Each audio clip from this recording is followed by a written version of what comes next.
using the key sharing way, right? So here, if your center knows the shared key between them, they can easily access their message, right? Then maybe if that eavesdropper having known about that key, they'll also get immediately our information, right? So this is a simple way of communication. Just an example for cryptography. Then in our symmetric cryptography, we know that the same key has been shared between sender and receiver, right? So actually in this part fully mathematical only. So before going that, just I can recall our just a few part of our first unit, right? So in this symmetric key cryptography has the following properties. The encryption key is trivial to related to decryption key is that they may be identical or there is a simple transformation to go between the two keys, right? Then the second one, the key is in that the shared secret between two or more parties that can be used to maintain a private information leak. Because if your key is known by the third party, your information also get them by easily, right? So that your keys has to be maintained in a private information link, right? Then the secret key, which can be a number or word or just a string of random letters, it is applied to the text of message. Depends on the user priority, right? The secret key can be a number or word or just a string or random letters, right? Other terms of symmetric key encryption, the secret key and single key, then shared key and one key and private key encryption, right? So you have to remember one thing, symmetric key in the sense you have the key should be same key should be shared between both center and receiver, right? The center shares the public key to that receiver. The same key is used by both numbers, right? Then symmetric encryption as these are the five components: plain text encryption algorithm, then secret key, then ciphertext and decryption algorithm, right? So in this secret key, we our mathematical of symmetric key is help to identify a secret key, all right? So what are the requirements to frame this secret key? See, already I explained the shared key or shared secret key. The same key is used to both are encryption and decryption, right? Check here. So this is a requirement. Just you do not need to keep any algorithms a secret, but we need to keep only the secret key, right? Then sender and receiver must have obtained the copies of secret key in a secure fashion, right? So this is the basic thing. Though so that our same secret key is shared between our sender and uh, receiver, right?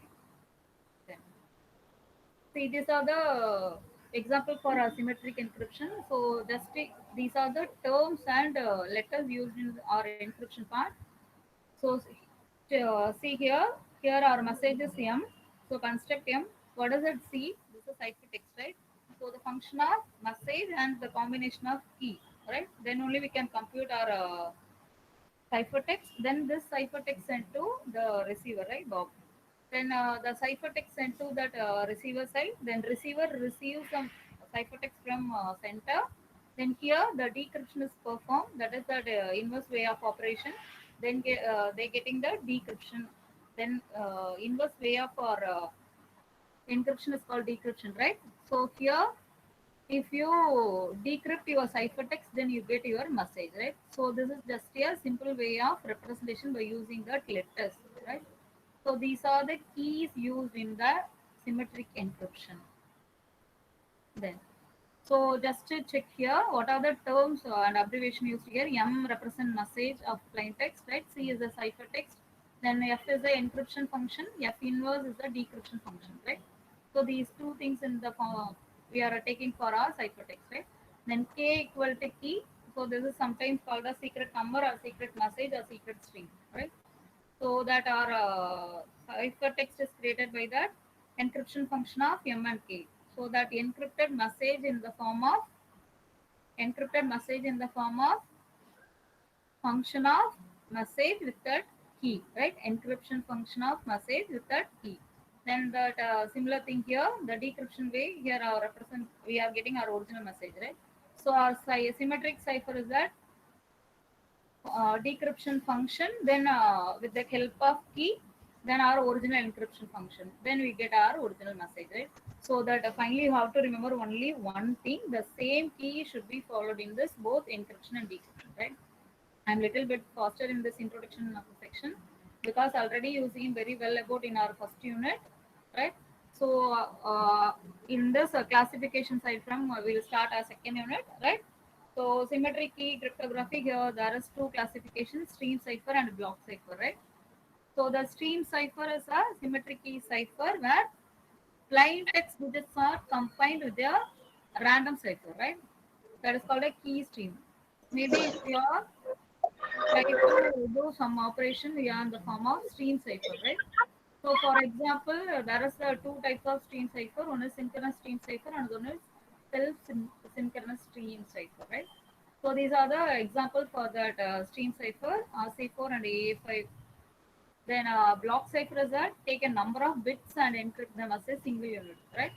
Take a number of bits and encrypt them as a single unit. That is that we are using padding and some other operation in this block cipher. So padding the plain text so that as a multiple of the block size. Here the block size usually represents 64 bits. But some are example part of block ciphers we are using up to that 128 bit something. Sometime we are using 256 bits also, right? Based on your block size, your application is different, right? So check here. These are the example data encryption standard and triple disk and advanced encryption standards, right? So these are the other block cipher examples.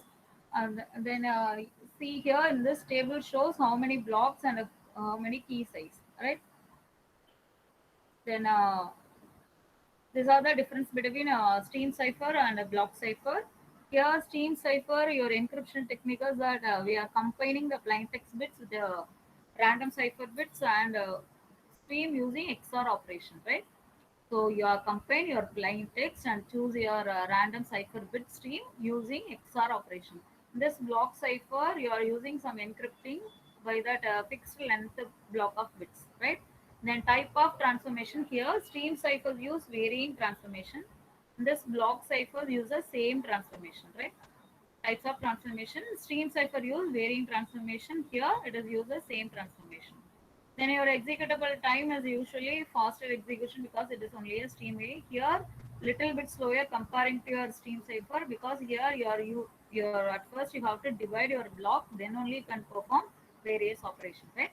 Then a hardware complexity here, stream cipher are relatively less complex.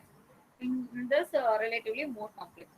So same thing because we are using the dividing part of block. Then after completing our operation, then we can combine together, right? Then our first topic is algebraic structure. In the mathematics of symmetric cryptography, our first topic is algebraic structure, right? So in this part, we will see slowly. Uh, in this algebraic structure here, at first you have to remember one thing. You have to choose some set of integer or some specific operation. See, today I will give today I am giving only the introduction part of these two things, right? We'll see tomorrow for example for these two topics, right? So cryptography requires set of integers and specific operation that are defined for those sets, right? The- So in general, the definition for this algebraic structure is the combination of the set and the operation that are applied to the elements of the set is called algebraic structure, right? So this is our definition. The combination of the set and the operations that are applied to the element of the set, right? That is called algebraic structure, right? The main algebraic structures are three things: groups, rings, field, right? The main common algebraic structures are group, ring, and field, right? So in general, what we have to say about our algebraic structure, you can have some set, right? So there is a combination of set and the operation that are applied to the element of the set is called algebraic structure, right? So generally a collection of objects and one or more operation performed on those objects is called algebraic structure, right? The objects can be numbers, but it not have to limit it only in a numbers, right? Maybe sometimes strings also will use. Then we are categorizing this algebraic structure based on their properties of the operation, right? Why we are using this algebraic structure? Because it discovers a new system with similar properties and we can easily prove our theorem with all the systems with the same basic properties, right? Then See the intro part of algebraic structure. It contains already I said, right? For example, the same set, combination of set, maybe it is a non-empty set, right? Maybe empty set now we don't have do some operation, right? It is just a part of null operation. So that exact definition is it consists of a non-empty set and some operations on the set they hold some priority properties, right? In general, the operation of algebraic structures are functions, then transformations or mapping. For example, in unary operation, we know very well only that plus and minus, right? And unary operation using unary plus and unary minus. Then binary operation, addition and subtraction, multiplication, division, you know, right? For example, in that unary operation, we are having non-empty set. Then you are performing some operation to associate an element to that each member of its set A, right? In this theoretical part, a little bit difficult according to your perception, but see our sum, then we will be able to understand clearly about this algebraic structure, right? So before knowing that algebraic structure, at first you know that algebraic system. So in this algebraic system, it is a part A important question. What is that algebraic structure and algebraic system, right? In this algebraic system is a system that contains a non-empty set A and one or more operation on the set A. There is no restriction to the operation in a single thing, right? Here in an algebraic system is a system that contains a non-empty set A and one or more operations on the set A. Maybe if the operations are denoted as that is the function, right? Operation nothing but a function. So I denote as f1 and f2 and n number of function, right? So see the example here. It is a common set A. So you are applying n number of operation in the same set only, right? So basic, what is the motive for doing this? We are getting our finalized thing in the formation of some useful thing, right? So you can apply various operations until get your expected keys, right?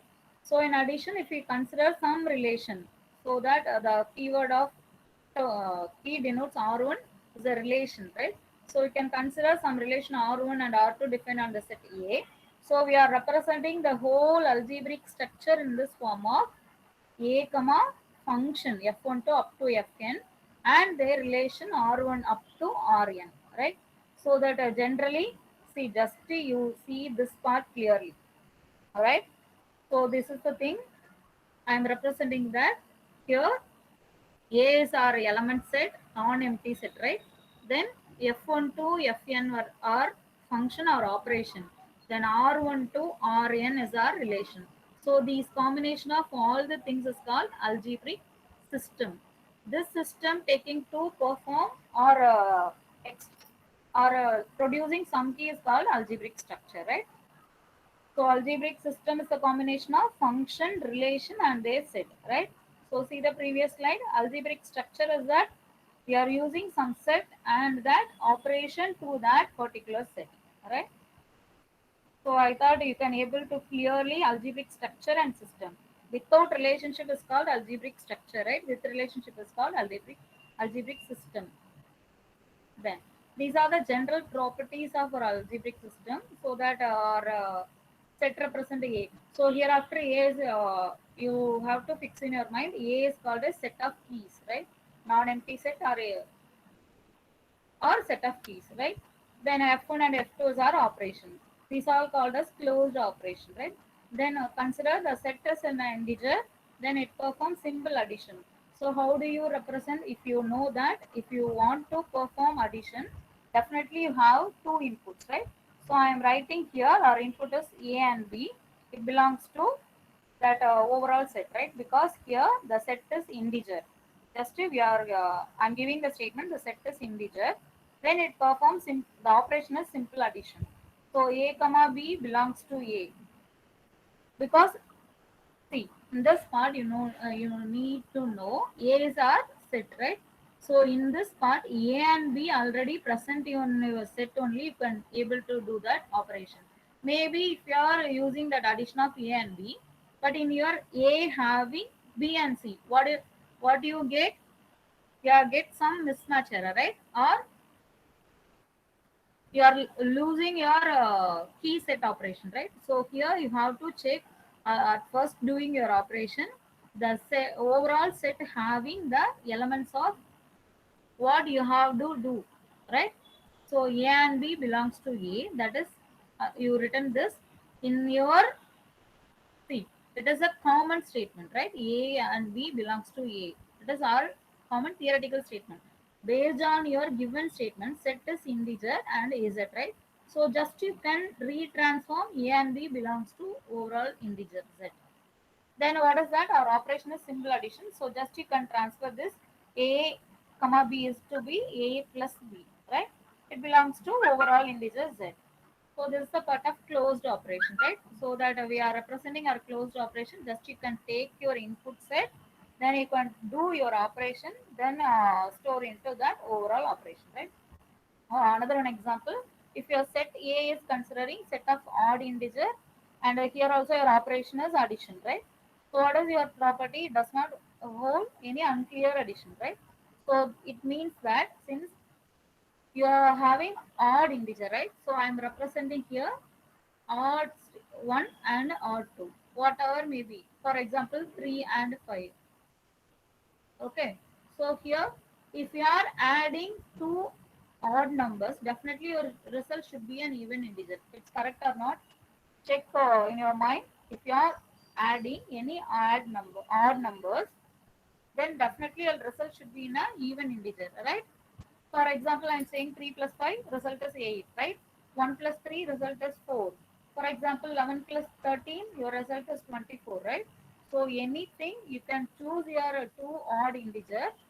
If you are perform your addition, your result should be an even integer, right? This is the basic rule or basic property, right? Then here in the statement, I need to write our algebraic way of representation. So this is the odd one is our first key and odd two is our second term. You can add these two things and your result is even integer. So same thing, our overall set having two integer, odd one and odd two, right? So check here, the result should be present in your whole set. No, we cannot able to say, right? Here it is our input, right? What is your A set having? Only your input terms, right? So you have to see, we can frame according to this statement. Your closure property does not hold unclear addition, right? So what is that? Our result not present in your overall statement because our input is only the odd integer, right? You can clear A is a set of odd integer. See this, I'm underlining here. A is a set of odd integer. But what is your result? It is an even integer.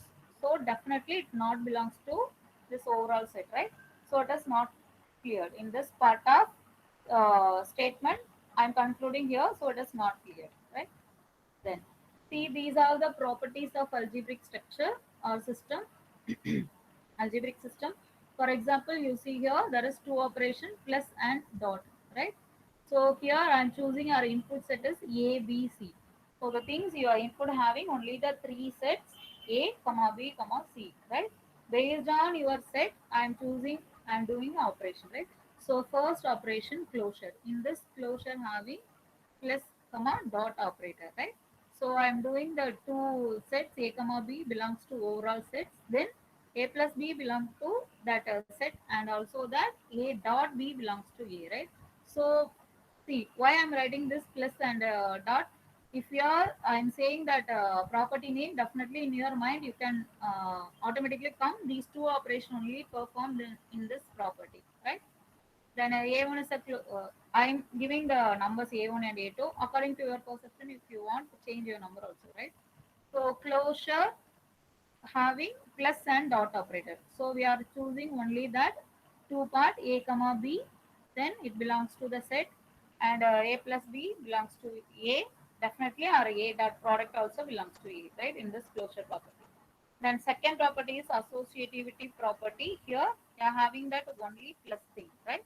So you are using that three terms A plus, then bracket B plus C. At first you have to add your B and C, then your result should be added to A. The same thing, at first you have to add A plus B, then add to C. The both results are same in your associative property, right? we'll see based on the sum, right? Then a commutative property, only the operation plus, right? What is the difference between associative and commutative? Here we are taking the three input sets. Here only the two input sets, right? And also that way of uh, doing things a plus b. Here it is b plus a, right? Then fourth property, identity element, that is represented E, right? So here it is a O and plus.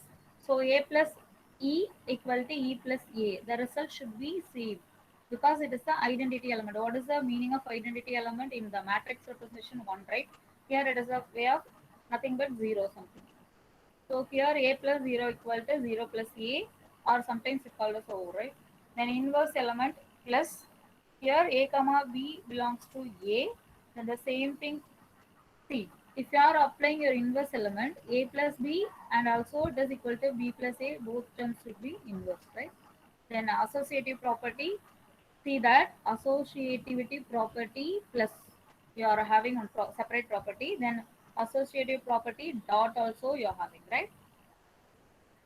So here, if you are doing the just the product of B and C, then the result should be product by the third term. The same thing here, the result should be similar, right? Then commutative also you are having plus property and dot property, right?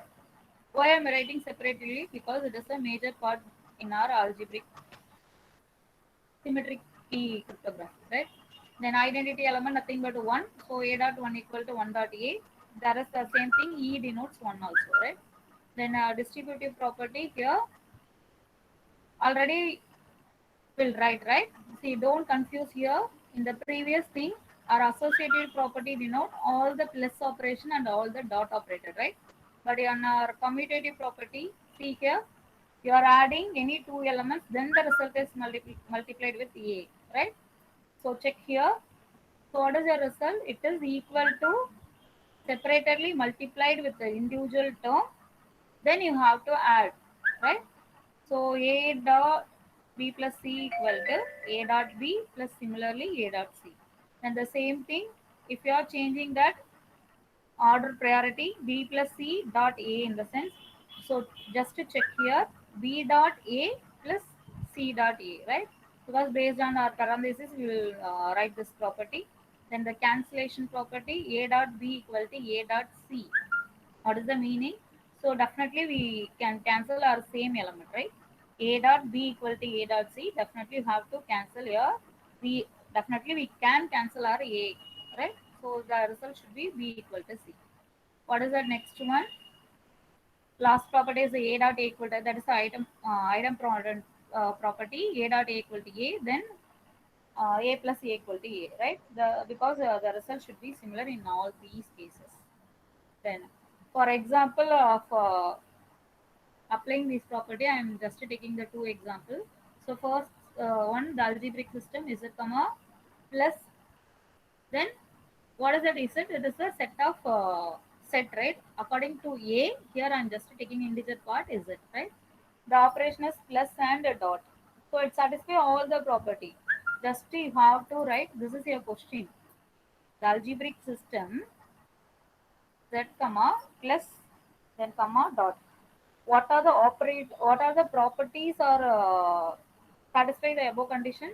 Definitely, or all the properties are satisfied the above condition, right? Because it is a integer term.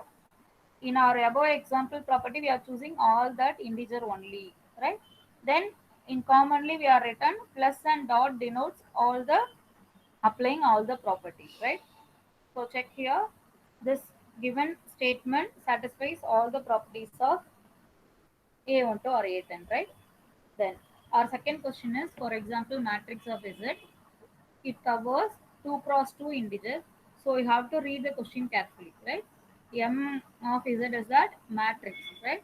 They are all 2 cross 2 integers matrix. The operations plus and dot, right? So in general, it is the statement in the sentence way. I am writing this is in the way of operational terms, right? So what is this algebraic system? It is the input, then it is the operation, and these two things are operation, right? It is the relationship matrix of, right? So here it covers that algebraic structure, right? It see that input set and these two things are operations. So this is called our algebraic structure, right? Then the result are you need to check with your property. It is called algebraic system, right? So check here our A1 to A9. What are the properties of A1 to A9? I'm just taking our previous slide. What is that A1 to A9? Closure property, associative, then commutative, identity element, and inverse of all our plus and dot, right? What is the exemption of property? See, check here. It satisfies our all the A1 to A9, right? Please note down. Please note down this. I need to ask the answer for our tomorrow class, right? Just you take a screenshot of these two things, properties of algebraic system, right? These two slide up to A1 to A11 property.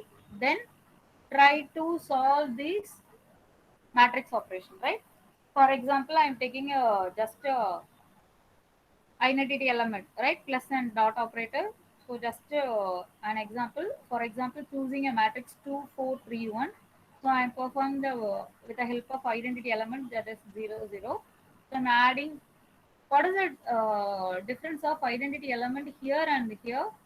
In this matrix representation, identity element of additional 0 0, right? That is a null matrix. And a product is that we are having in our diagonal part 1 1, right?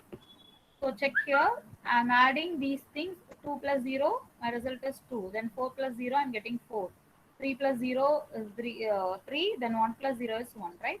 Then the product in here 2 into 1, 2 plus 4 plus 0, 0, right? So our result is 2. Then here another thing, it is a column wise representation, sorry, row wise. I'm taking the first element, then it is normal matrix multiplication, right? I thought you know clear about matrix multiplication. So 2 into 0 plus 4 into 1, our result here is 4, right? Then here 3 into 1 3, then 3 into 0 0, 1 into 1 1, our result should be same, right? So like this similar way you need to take one of your input matrix, then just to check all the properties. Then I'll ask tomorrow class whether it satisfies all the properties of A1 to A9, right? That inverse element, right? So here I'm applying the just what is that? Plus the inverse transverse is I'm just transforming our element into that negative terms, right? Then what is the property of A10? It is a cancellation does not hold, right? So in this property does not satisfy our matrix operation. So I am taking a two input, A equal to 0 0 0 2 and B equal to 1 2 5 6, right? Then C equal to 7 8 5 6. I'm taking a three inputs that are sets, right? So first I'm doing that A into B. Then similarly I'm doing that A into C just to perform multiplication of these two things. Then I need I'm checking the result should be same or not. My result is same, but definitely are B not equal to C, right? So it does not obey that cancellation. Check here, my result is same, but what is my input? B is a different matrix and C is different matrix, right? So in this case, B not equal to C, even A not equal to 0. Maybe if A equal to 0 in the sense, you can easily, that is identity elements, you can easily cancel your according to our property A10, right? So once again, I'm telling you need to take a property. You need to take a screenshot of our properties. Then you can try to apply all the properties in this example, right? Up to this, do you have any doubt? Up to this, do you have any doubt? See clearly in this part, what is that cancellation property? A dot B equal to A dot C, right? So if you are doing this thing, your result should be same. Definitely you'll write B equal to C. But what we can do, we can easily cancel our A term, right? When when it will be cancelled, our A should be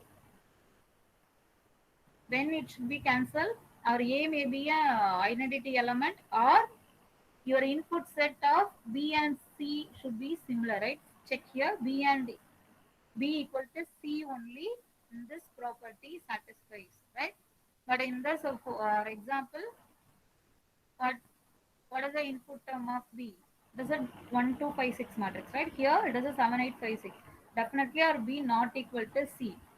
So the part of this thing, it does not satisfy our cancellation property, right? Up to this you are clear? Do you have any doubt?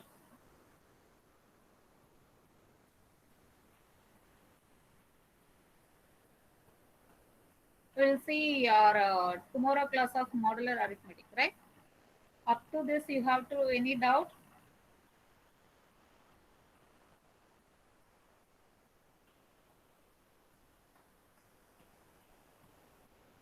If I am starting modular arithmetic, then definitely I cannot have the continuity of tomorrow class, right? So I will start modular arithmetic from. We'll see our modular arithmetic in the tomorrow class, right? Do you have any doubt?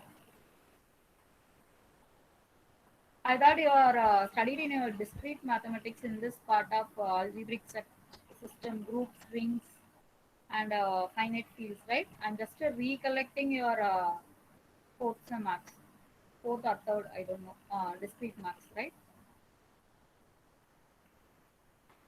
Do you have any doubt? No. Ashok sir, recording stop பண்ணிடுங்க sir.